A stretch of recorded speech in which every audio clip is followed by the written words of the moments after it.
Hello, welcome to simplified science and मैं हूँ दिव्या। तो आज की वीडियो का टॉपिक है फ्लावर एंड इट्स पार्ट्स। तो आज हम ये समझेंगे कि किसी भी प्लांट पर या किसी ब्रांच पर फ्लावर कैसे बनते हैं और फिर उनके क्या क्या पार्ट्स होते हैं और उन पार्ट्स के क्या फंक्शन है।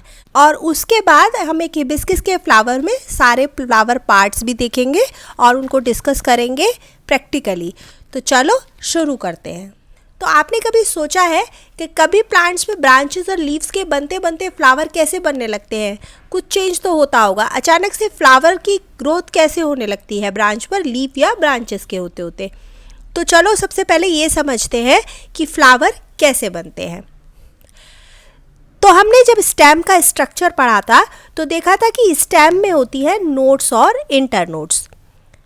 तो ये है स्टेम में नोड्स और इनके बीच की जो दूरी होती है उसको हम बोलते हैं इंटरनोड्स। अब जब नॉर्मल स्टेम में ग्रोथ हो रही होती है तो उसका शूट एपिकल मेरिस्टेम एक्टिव रहता है। तो इस शूट एपिकल मेरिस्टेम से क्या होता है, ये आगे बढ़ने वाली लीव्स को या शूट को ग्रो कराता है। लेकिन जब किसी प्लांट में या ब्रांच पे अब ये डिसाइड होता है कि अब यहाँ फ्लावर ब्लूम होना है तो ये शूट एपिकल मेरिस्टेम फिर फ्लोरल मेरिस्टेम में चेंज हो जाता है। अब अगर हम बुक्स में पढ़ते हैं तो बुक्स में ये लिखा होता है कि फ्लावर एक कंडेंस्ड शूट है या फिर एक मॉडिफाइड शूट है। तो अब मॉडिफाइड या कंडेंस्ड शूट से क्या मतलब है? मॉडिफाई का मतलब है कुछ ना कुछ मॉडिफाई हो रहा होगा। तो इस मॉडिफाइड शूट में क्या मॉडिफाई हो रहा है? तो अब ये नोड्स और इंटरनोड्स जो हम स्टेम पे पढ़ते हैं, जब फ्लावर बनना शुरू होता है या shoot apical meristem floral meristem में चेंज होता है तो ये नोड्स जो होती हैं स्टेम में फिर ये पास पास आके कंडेंस होने लगती हैं। आप यहाँ ध्यान देना कि क्या हो रहा है, जब shoot apical meristem floral meristem में चेंज होता है तो फिर ये जो नोड्स आप स्टेम पे या ब्रांचेस पे देखते हो ये कंडेंस होने लगती हैं और वे कुछ इस तरह से फिर पास पास आ जाती हैं। तो नोड्स के पास पास आ जाने से जो इंटरनोडल स्पेस होता है वो कम होने लगता है। तो ये जो स्ट्रक्चर आप देखते हो ये थोड़ा सा स्वेलन हो जाता है या फिर फूल सा जाता है और यही फिर बनाता है रिसेप्टिकल या जिसे हम थैलेमस के नाम से भी जानते हैं। और जो इस थैलेमस से नीचे वाली नोड्स होती हैं वो कंडेंस नहीं होती और वो ही फिर बनाती हैं फ्लावर का पेडिसल। तो कैसे बना फ्लावर? जब shoot apical meristem floral meristem में चेंज होता है तो जो नोड्स होती हैं स्टेम पे या ब्रांचेस पे वो पास पास आने लगती हैं जिससे कि वो स्ट्रक्चर थोड़ा स्वेलन हो जाता है और यही बनाता है फ्लावर का रिसेप्टिकल जिसे हम थैलेमस के नाम से भी जानते हैं। तो इसी पर फ्लावर के फिर अदर पार्ट्स बनेंगे जिसे हम सेपल, पेटल, स्टेमन और कार्पल के नाम से जानते हैं। तो ये हो गया कि किसी भी ब्रांच पर या प्लांट पर फ्लावर कैसे बनते हैं। अब हम बात करेंगे कि इस फ्लावर में क्या क्या पार्ट्स होते हैं। तो अगर पार्ट की बात करें फ्लावर की तो उसमें 4 मेन पार्ट होते हैं, सेपल, पेटल, स्टेमन और कार्पल या पिस्टल। तो इसमें जो आप सेपल और पेटल देखते हो इनको हम बोलते हैं एक्सेसरी वॉल, एक्सेसरी वर्ल, और स्टेमन और कार्पल को हम बोलते हैं रिप्रोडक्टिव वर्ल। इसका एक और नाम भी है, कभी कभी इनको हम बोलते हैं नॉन एसेंशियल पार्ट्स और स्टेमन और कार्पल को हम बोलते हैं एसेंशियल पार्ट। तो इन्हें किसी भी ग्रुप में रख सकते हैं, एक्सेसरी वर्ल्ड में या फिर रिप्रोडक्टिव वर्ल्ड में। एक ग्रुप ये हो गया, दूसरा नॉन एसेंशियल और एसेंशियल पार्ट। तो अब ये नॉन एसेंशियल और एसेंशियल से क्या मतलब है, क्यों ऐसे कैटेगराइज किया है? क्योंकि एसेंशियल पार्ट्स में फ्लावर के रिप्रोडक्टिव पार्ट आते हैं जो कि रिप्रोडक्शन में पार्टिसिपेट करते हैं। तो रिप्रोडक्शन में जो भी फ्लावर के पार्ट पार्टिसिपेट कर रहे हैं उनको हम एसेंशियल बोलते हैं और जो नॉन एसेंशियल पार्ट है वो रिप्रोडक्शन में पार्टिसिपेट नहीं करते। तो ये हो गए पार्ट्स ऑफ फ्लावर। अब अगर मैं एक यूनिट की बात करूं तो सेपल एक यूनिट है और उसका ग्रुप कहलाता है कैलिक्स। इसी तरह एक पेटल की बात करें तो पेटल एक यूनिट है और उसका ग्रुप करोला। इसी तरह स्टेमन की बात करें तो एक स्टेमन और पूरा ग्रुप एंड्रोशियम। इसी तरह अगर फीमेल रिप्रोडक्टिव पार्ट की बात करें तो एक हो गया कार्पल और पूरे ग्रुप को हम बोलते हैं गाइनेशियम। तो ये तो एक ओवरव्यू हो गया। अब हम इनको डिटेल में देखते हैं कि ये पार्ट्स ऑफ फ्लावर रिसेप्टिकल पे किस तरह से लिखते हैं। तो ये एक फ्लावर का डायग्राम है जिसमें मैंने बहुत रफली आपको फ्लावर के पार्ट्स दिखाए हैं। तो चलो सबसे पहले बात करेंगे सेपल की। तो हमने बात की कि रिसेप्टिकल या थैलेमस पे पार्ट लगते हैं, फ्लावर के पार्ट्स लगते हैं।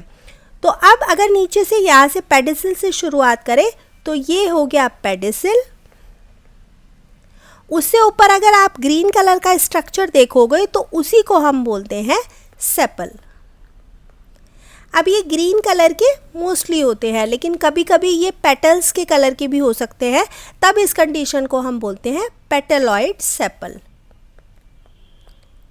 इनको हम एक एक करके डिटेल में भी डिस्कस करेंगे, लेकिन एक जनरल ओवरव्यू समझ लेते हैं। तो इन सेपल्स का क्या काम होता है? इनका काम है बड कंडीशन में जब फ्लावर होता है तो उसका प्रोटेक्शन करना, फिजिकल इंजरी से बचाने के लिए और अदर इंजरीज से बचाने के लिए ये सेपल बड की फॉर्म में जब फ्लावर रहता है तो उसको कवर किए रहते हैं। अब उससे ऊपर की तरफ चलते हैं तो आपको ये जो कलरफुल स्ट्रक्चर दिखाई देता है इसको हम बोलते हैं पेटल।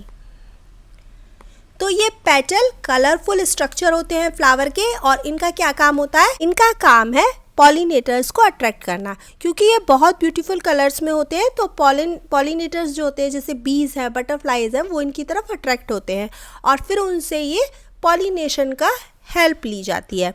तो पेटल्स का काम पॉलिनेटर्स को अट्रैक्ट करना, सेपल्स का काम बड की फॉर्म में जब फ्लावर है तो उसको प्रोटेक्ट करना। अब ये हो गए नॉन एसेंशियल पार्ट जो हमने पीछे डिस्कस किए। अब हम एसेंशियल पार्ट्स पे आते हैं। तो दो एसेंशियल पार्ट है, स्टेमन और कार्पल, जिसे हम पिस्टल भी बोल सकते हैं। तो स्टेमन जो होता है वो मेल रिप्रोडक्टिव पार्ट होता है फ्लावर का। तो स्टेमन नंबर्स में कई हो सकते हैं और अगर इनके स्ट्रक्चर की बात की जाए तो ऊपर जो ये आप देखते हो इस तरह का स्ट्रक्चर, इसको हम बोलते हैं एंथर, और नीचे वाला जो एक थ्रेड की तरह होता है इसको हम बोलते हैं फिलामेंट। फिलामेंट से स्टेमन फ्लावर से अटैच रहते हैं और एंथर के अंदर रहते हैं पॉलन ग्रेन्स, या जिन्हें हम पॉलन्स भी बोल सकते हैं। अब उससे अंदर की तरफ आते हैं तो फिर मिलता है कार्पल, या जिसे हम फीमेल रिप्रोडक्टिव पार्ट भी कहते हैं। अब इस फीमेल रिप्रोडक्टिव पार्ट में सबसे ऊपर आपको स्टिग्मा दिखाई देगी। उससे नीचे की तरफ चलेंगे तो ये होती है स्टाइल, और सबसे नीचे इसके होती है ओवरी, जिसके अंदर ओव्यूल्स दिखाई देते हैं। तो हमने कौन कौन से स्ट्रक्चर देखे? सेपल जो कि ग्रीन कलर के होते हैं, कभी कभी पेटल्स के कलर के भी हो सकते हैं। इनका काम होता है बड के फॉर्म में फ्लावर को प्रोटेक्ट करना। पेटल्स जो कि बहुत कलरफुल पार्ट है फ्लावर का, जो फ्लावर को ब्यूटीफुल बनाता है, और इनका काम है पॉलिनेटर्स को अट्रैक्ट करना। उससे अंदर की तरफ मेल रिप्रोडक्टिव पार्ट होता है, जिसके अगर स्ट्रक्चर की बात करें तो ऊपर वाले स्ट्रक्चर को हम बोलते हैं एंथर, और वो जिस थ्रेड से जुड़ा रहता है उसको हम बोलते हैं फिलामेंट। अब मेल रिप्रोडक्टिव पार्ट हो गया। बात करते हैं फीमेल रिप्रोडक्टिव पार्ट की। तो उसमें भी 3 स्ट्रक्चर होते हैं। सबसे ऊपर आपको दिखाई देगा स्टिग्मा, उससे नीचे की तरफ स्टाइल, और सबसे नीचे आपको ओवरी दिखाई देगी। तो ये हो गए फ्लावर के पार्ट्स। तो अब हम इन पार्ट्स को हिबिस्कस के फ्लावर में प्रैक्टिकली देख लेते हैं। तो चलो देखते हैं। तो देखो, ये है एक चाइना रोज़, या जिसे हिंदी में हम गुड़हल कहते हैं और हिबिस्कस के नाम से भी जानते हैं।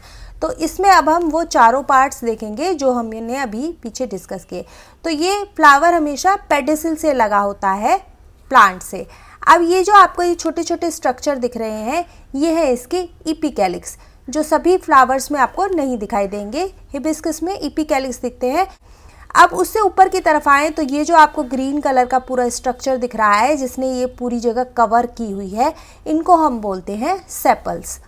उससे ऊपर जैसा हमने पढ़ा कलरफुल होते हैं पेटल्स, और सबसे अंदर जो 2 रिप्रोडक्टिव पार्ट्स होते हैं फ्लावर के वो हमें देखने को मिलेंगे। तो ये जो आपको एक ट्यूब सी दिख रही है, इसके ऊपर ये जो लगे हुए हैं ये हैं इसके स्टेमन्स, जिसमें 2 पार्ट हमने देखे थे। एक एंथर जो ये आपको छोटे छोटे से दिख रहे होंगे, और ये फिलामेंट जिससे ये इस ट्यूब से जुड़े हुए हैं। अब हमें इसका चौथा पार्ट देखना है जो कि होता है गाइनीशियम। उसके लिए मुझे इस फ्लावर को तोड़ना पड़ेगा। तो ये देखो, इसके मैं ये पेटल्स और सेपल्स सब अलग कर देती हूँ, जिससे खाली मुझे ये ट्यूब मिल जाए नीचे तक। तो मैं बहुत रफली इसको अलग कर रही हूँ, जिससे मैं आपको दिखा पाऊँ। तो अब अगर मुझे इसके निकालना है गाइनीशियम को, तो मुझे इसका ये ट्यूब भी हटाना पड़ेगा। तो देखो, अगर मैं इसका ट्यूब को इस तरह से पूरा हटा दूँ ऊपर से, तो नीचे फिर जो पार्ट निकलेगा वो होगा इसका फीमेल पार्ट। अब फ्लावर्स के सारे पार्ट हटाने के बाद देखो, अब हमें मिला है ये गाइनीशियम, जिसे फ्लावर का फीमेल पार्ट भी कहते हैं। सबसे ऊपर आपको दिख रही है स्टिग्मा, ये है इसकी स्टाइल, और नीचे ये जो आप येलो कलर का देख रहे हो ये होती है इसकी ओवरी। तो ये थे चारों पार्ट्स फ्लावर के जो हमने डिस्कस किए। आई होप आपको सारे पार्ट्स समझ में आए होंगे। हमने कैसे फ्लावर बनता है वो देखा, फिर उनके पार्ट्स और फंक्शन भी देखे। तो वीडियो पसंद आए, please do like, share and subscribe. Thanks for watching.